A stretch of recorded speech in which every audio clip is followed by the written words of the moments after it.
World's best law of attraction money and success coach అయిన ప్రముఖ షేక్ అన్వర్ గారిచే మే 18th హైదరాబాద్ లో జరగబోయే one day magic of law of attraction and millionaire mind work shop కి register చేసుకోండి.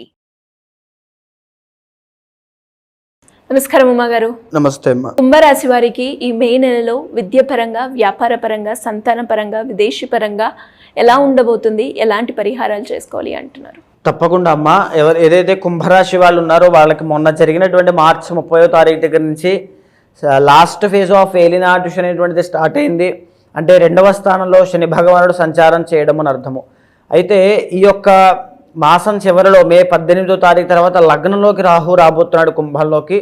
2వ స్థానంలో శని శుక్రుల యొక్క సంచారము, 3వ స్థానంలో మే 7వ తారీఖు తర్వాత బుధగ్రహ సంచారం నడవబోతోంది. 4వ స్థానంలో మే 15వ తారీఖు తర్వాత రవిగ్రహ సంచారము, పంచమంలో మే 15 తర్వాత గురుగ్రహ సంచారము, షష్టంలో కుజగ్రహ సంచారం ఆల్రెడీ నడుస్తూ ఉంది.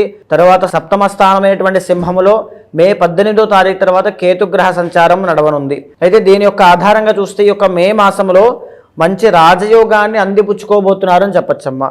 బికాజ్ 2వ స్థానంలో శుక్రగ్రహము చాలా అద్భుతంగా యోగించడం అనేటువంటిది విద్యార్థులకి, తర్వాత చెప్పాలి అంటే హయ్యర్ ఎడ్యుకేషన్ కోసం ప్రయత్నం చేస్తున్న వాళ్ళకి, విదేశీ యోగాల కోసం ప్రయత్నం చేస్తున్న వాళ్ళకి, విదేశాలు వెళ్ళాలి, చదువుకోవాలి, స్థిరపడాలి, అక్కడ ఉద్యోగం సంపాదించాలని కోరికతో ఉన్న వాళ్ళకి మంచి శుభ పరిణామాలు ఈ మాసం చివరి దగ్గర నుంచి ప్రారంభమవుతాయి అని చెప్పచ్చు.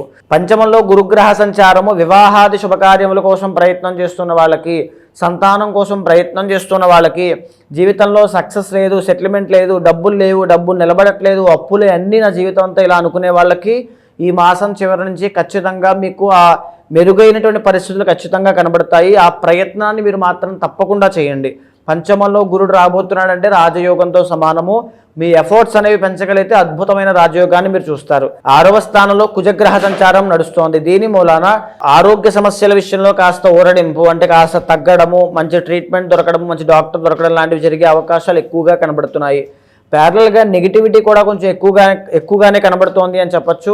ఎవరైతే ఉమ్మడి వ్యాపారంలో కానీ వైవాహిక జీవితంలో సమస్యలు ఉన్నాయి, ఉండాలా విడిపోవాలా అనేటువంటి ఆలోచనతో ఆ డైలమాలో ఉంటారో వాళ్ళకి ఇంకా అదే డైలమాలో అదే ముందుకు వెళ్ళేటువంటి అవకాశాలు, అదే తలనొప్పులు, అదే హెడేక్స్ అవన్నీ అలాగే ఉంటాయి.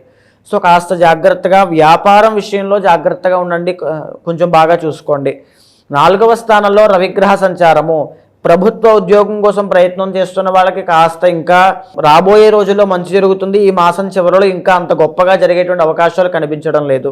3వ స్థానంలో బుధగ్రహ సంచారము, పనిచేసే చోట కొలీగ్స్తో కానీ లేకపోతే ఆ వాతావరణంలో కానీ తగాదాలు, కలహాలు రావడము, కమ్యూనికేషన్ ప్రాబ్లంతో ఇబ్బందులు పడడం లాంటివి జరిగే అవకాశాలు ఉన్నాయి. ఇక 2వ స్థానంలో శనైశ్వర సంచారం కోసం ఆశ నిరాశలు, అంటే ఏదైతే కష్టపడి దానికోసం సంపాదించాలి, అది చేయాలి, ఇది చేయాలని ఆలోచన పెట్టుకుని ఆశ పడతామో అది నెరవేరకపోవడం అనేటువంటి ఖచ్చితంగా కనబడుతుంది. ఆర్థిక ఇబ్బందులకి దారితీస్తుంది. ట్రావెలింగ్ ఎక్కువ అవడం వల్ల, దూరపు ప్రయాణాలు చేయడం వల్ల వచ్చినటువంటి బడలిక, అలసట, శ్రమ, ఒత్తిడి ఇవన్నీ కూడా తద్వారా వచ్చే ఆరోగ్య సమస్యలు స్వల్పంగా ఇబ్బంది పెట్టే అవకాశాలు ఉన్నాయి. దూరపు ప్రయాణాలకు వెళ్ళేటప్పుడు కాస్త జాగ్రత్తగా ఉండండి. ఓవరాల్గా కుంభరాశి వాళ్ళకి మే నెల ఆఖరిలో కొంచెం మిశ్రమ ఫలితాలు ఉన్నప్పటికీ కూడా రాబోయేటువంటి నెలల్లో అద్భుతమైన రాజయోగం పట్టబోతోంది. కాబట్టి ఈ మే నెలాఖరి వరకు మీరు తీసుకునే నిర్ణయాల పట్ల బాగా శ్రద్ధ వహించండి. దైవ బలం చేకూరడం కోసము గురుడికి సంబంధించిన పూజలు చేయండి. శని యొక్క దోషం, ఏలినాటి శని దోషం ఉంది కాబట్టి హనుమాన్ చాలీసా ప్రతినిత్యము పారాయణ చేయండి. శనికి సంబంధించిన జప, పారాయణ, అర్చన, అభిషేక, హోమాది క్రతువులన్నీ కూడా సశాస్త్రీయంగా జరిపించండి. అద్భుతమైన ఫలితాలు ఇంకా చూస్తారు. సో శుక్రబలం అద్భుతంగా యోగించడం మూలన సినీ, నాటక, కళారంగంలో వ్యవహారం చేసే వాళ్ళకి అద్భుతమైన శుభ ఫలితాలు ఉంటాయని చెప్పచ్చు. ఎవరైతే విదేశాలు వెళ్ళి అక్కడ స్థిరపడాలి అంటే H1B వీసాలు కానీ లేకపోతే పర్మనెంట్ వీసాలు కానీ ఇలాంటివన్నీ రావాలనుకునే వాళ్ళకి కూడా, అంటే విదేశాల్లో నివాసం ఉండేటువంటి వాళ్ళకి కూడా ఈ నెలాఖరు నుంచి శుభ పరిణామాలు ఖచ్చితంగా కనిపిస్తున్నాయి అని చెప్పొచ్చమ్మా. ఏ రోజు వీళ్ళకి బాగా కలిసి వచ్చే అవకాశం ఉందంట? ఇక్కడి నుంచి కూడా మే నెలాఖరు దగ్గర నుంచి గురువారము చాలా బాగా కలిసి వస్తుందమ్మా. ఉమాగారు, మీరు అన్నట్టుగానే ఎవరికైనా కూడా వారి యొక్క పర్సనల్ చార్ట్స్ ని చూపించుకొని వారు ఏదైతే సమస్యను ఎదుర్కొంటున్నారో దానికి తగ్గట్టుగా పరిహారం చేసుకోవాలి అంటే ఎలా మిమ్మల్ని అప్రోచ్ అయ్యే ఛాన్స్ ఉందంటారు? తప్పకుండా అమ్మా. ఇప్పుడు మనం మాట్లాడుకునేటువంటి అంశాలన్నీ కూడా గోచారానికి సంబంధించినటువంటి అంశాలండి. కానీ పర్సనల్ చార్ట్ అనేటువంటిది మీకు మాత్రమే యూనిక్గా మీ time of birth, place of birth, date of birth బట్టి నిర్ణయించబడుతుంది. దాంట్లో మీ కర్మ ఆధారంగానే మీరు సమస్యలకి గురవుతూ ఉంటారు. ఒకవేళ ఇక్కడ ఎంత యోగం బాగున్నా మీ జాతకంలో సమస్యలు ఉన్నాయి, మీ లైఫ్లో ఉన్నాయి అంటే పర్సనల్ చార్ట్లో దోషం ఉంది అని ఖచ్చితంగా అర్థము. ఒకవేళ ఇక్కడ ఎన్ని దోషాలు ఉన్నా మీరు శుభంగా ఉన్నారంటే పర్సనల్ చార్ట్ చాలా బలంగా ఉంది అని అర్థము.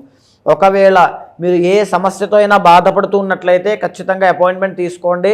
మా వాళ్ళు మీకు కింద కనిపించే నెంబర్కి కాల్ చేస్తే పూర్తి వివరాలు అందిస్తారు. మీ పర్సనల్ చార్ట్ చూసిన తర్వాత దానికి గోచారంతో సమన్వయం చేసి తగినటువంటి శాంతి పూజలు ఆచరింపచేసి మంచి రిజల్ట్స్ వచ్చేలా చేస్తాను. థ్యాంక్ యూ అండి, thank you so much. Suman టీవీలో మీ పర్సనల్ అండ్ బిజినెస్ ప్రమోషన్స్ కోసం కింది నెంబర్కి కాంటాక్ట్ చేయండి.